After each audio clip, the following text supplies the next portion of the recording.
Indonesia, negara dengan 17.508 pulau, 37 provinsi, dan lebih dari 275 juta penduduk yang tersebar di seluruh penjuru dari Sabang hingga Merauke, menjadikan Indonesia negara yang kaya akan sumber daya alam dan ragam budaya yang multikultural.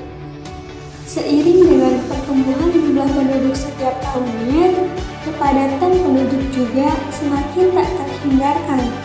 Hal ini dapat kita lihat bersama melalui arus lalu lintas jalan yang setiap hari semakin bertambah padat. Tidak hanya di ibu kota, kota-kota kecil juga sudah mulai merasakan lalu lintas yang padat setiap keluar untuk melakukan aktivitas. Fasilitas dari pemerintah selalu digencarkan, pembangunan infrastruktur selalu digerakkan untuk menunjang kebutuhan dan kemudahan bersama. Salah satu wujud nyatanya adalah melalui pembangunan proyek jalan tol yang hingga saat ini menjadi salah satu fokus utama pemerintah dalam memperlancar lalu lintas. Akan tetapi, apakah pembangunan jalan tol ini benar-benar dibutuhkan? Atau hanya sebagai salah satu ajang pemerintah dalam kerja? Apakah pembangunan jalan tol ini benar-benar memberikan manfaat? Atau ternyata terdapat pihak-pihak yang dirugikan di dalamnya?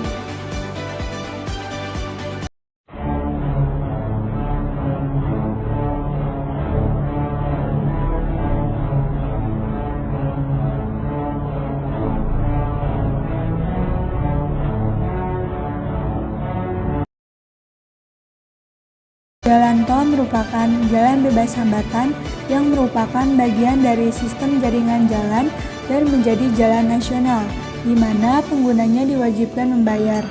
Jalan tol merupakan salah satu bentuk barang publik yang memiliki sifat excludability, di mana setiap pengguna diwajibkan membayar bea tol agar dapat menggunakan fasilitas jalan tol. Pembayaran bea tol ini sendiri akan dialihkan untuk pengembalian investasi, pemeliharaan, pengembangan jalan tol, sehingga sebenarnya manfaat dari pembayaran tol akan kembali kepada pengguna jalan tol dalam jangka panjang.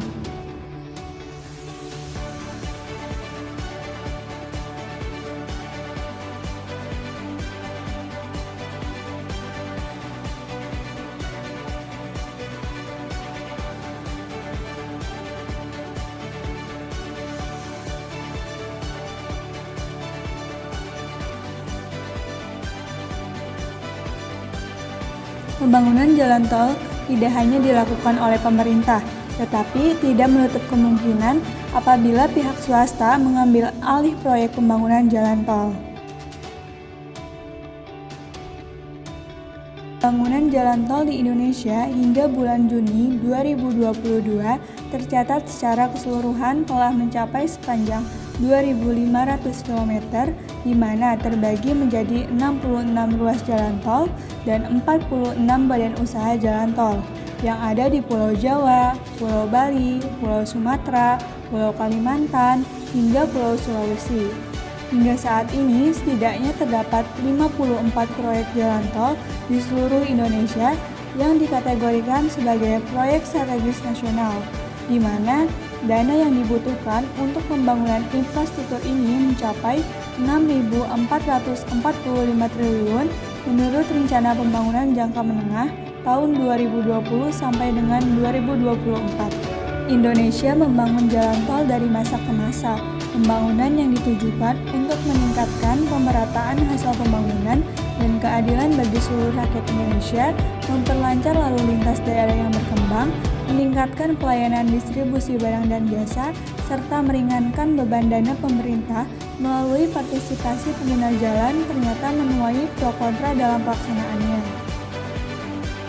Lantas, apakah dalam proses pembangunannya tidak terdapat hambatan? Hambatan dan konflik tentu saja tidak pernah terlepas dari suatu proses pembangunan. Proses pembebasan lahan warga menjadi salah satu hambatan utama dalam proyek pembangunan jalan tol. Banyak warga yang merasa dirugikan ketika lahannya terkena dampak pembangunan jalan tol, mulai dari terjadinya penggusuran secara paksa, tidak tersedianya relokasi lahan warga yang terkena dampak pembangunan ke wilayah lain, dan lahan yang dihargai dengan harga yang rendah.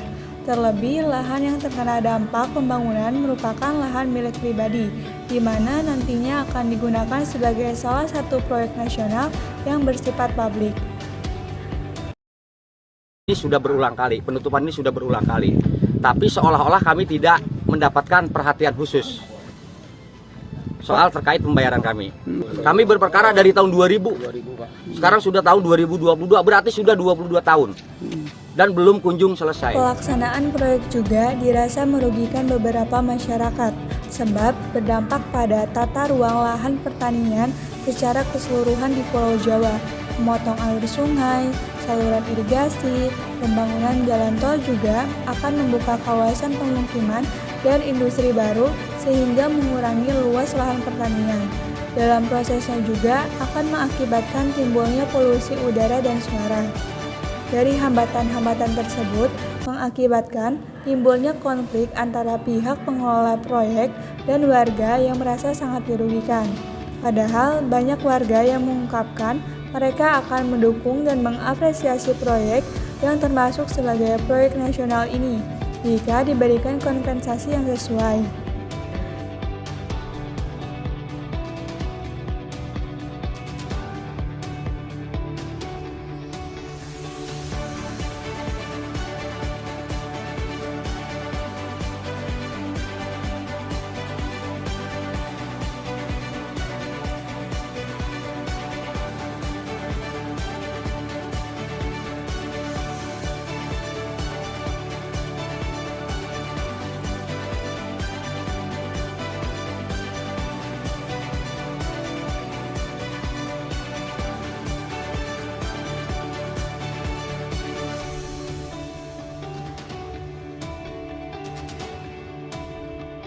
Dapat disimpulkan bahwa pembangunan proyek jalan tol yang digadang-gadang sebagai proyek nasional pemerintah ternyata tidak terlepas dari kontroversi dan perdebatan akan dampak yang ditimbulkan. Sisi positif yang didapatkan salah satunya ialah tersedianya lalu lintas dan transportasi yang cepat dan efisien. Akan tetapi juga perlu diperhatikan terkait kesiapan warga yang terkena dampak dari proyek pembangunan jalan tol.